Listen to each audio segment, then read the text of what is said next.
Isa sa mga malinaw na palatandaan mga kaibigan na ang taong nangaral sa ating panahon ay may kasamang espiritong galing sa Diyos, mayroon siyang isang bibig at karunungan na hindi maaaring masalangsang o matutulan man ng lahat niyang mga kaalit.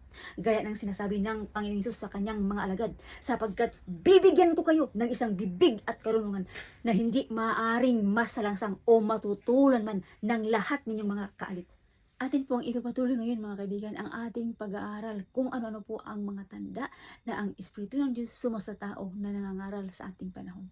Atin na pong napag-alaman noong una nating pag-aaral na ang isang tanda na ang Espiritu ng Diyos sumasa tao na nangangaral sa ating panahon ay maituturo niya ang lahat ng mga bagay na ipinag-uutos ng Panginoon Hesus dahil ang Diyos magsusugo ng kanyang Espiritu sa pangalan ng Panginoon Hesus na magpapaalala sa lahat ng mga bagay na ipinag-uutos ng Panginoon Hesus.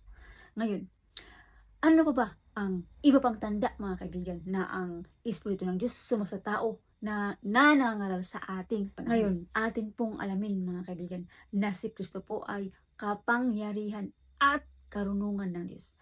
Ating basahin ang katunayan.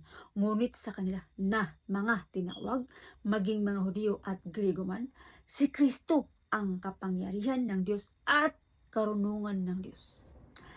Ating tandaan mga kaibigan, nung sabihin ng Panginoon sa kanyang mga alagad, gumawa kayo ng mga alagad sa lahat ng bansa na ituro ninyo sa kanila na kanilang ganapin ang lahat ng mga bagay na ipinag-uutos ko sa inyo. At narito, ako'y suma sa inyong palagi hanggang sa katapusan ng panahon.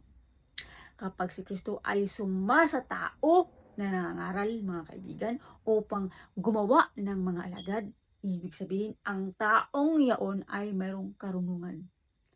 Dahil si Kristo nga ang kapangyarihan at karunungan ng Diyos. Ngayon atin namang alamin mga kaibigan, kapag ang tao o ang mga tao magiging alagad ng Panginoon Hesus, magkakaroon po sila o siya ng mga kaalit. At dito natin makikilala na siya nga o sila nga ay mayroong espiritong galing sa Diyos. Ating basahin ang patutuo ng Panginoon Hesus na sila nga ay bibigyan niya ng bibig at karunungan na hindi masalangsang ng lahat nilang mga kaalit. Ating basahin ang Lucas chapter 21 verse 13 to 15. Ito'y magiging patutuo sa inyo. Ang sabi ng Panginoon Hesus sa kanyang mga alagad, pagtibayin na ninyo ang inyong mga puso na huwag munang isipin kung paano ang inyong isasagot. Sapagkat bibigyan ko kayo ng isang bibig at karunungan na hindi mangyayaring masalangsang o matutulan man ng lahat ninyong mga kaalit. Ito po'y isang tanda mga kaibigan na ang tao o ang mga tao na nangangaral na mga alagad ng Panginoon Hesus ay mayroong espiritong galing sa Diyos. Walang sinumang mga kaalit na makapagsalangsang sa karunungang mayroon sila mga kaibigan. Dahil ang karunungan nga na mayroon sila mga kaibigan ay si Kristo po.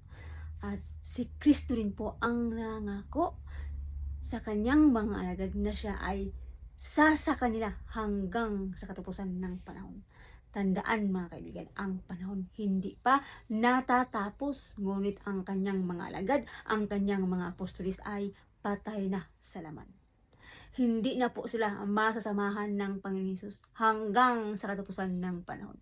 Ngayon ang tanong, paano matutupad ang sinabi ng Panginoon Hesus, ako'y suma sa inyong palagi hanggang sa katapusan ng panahon?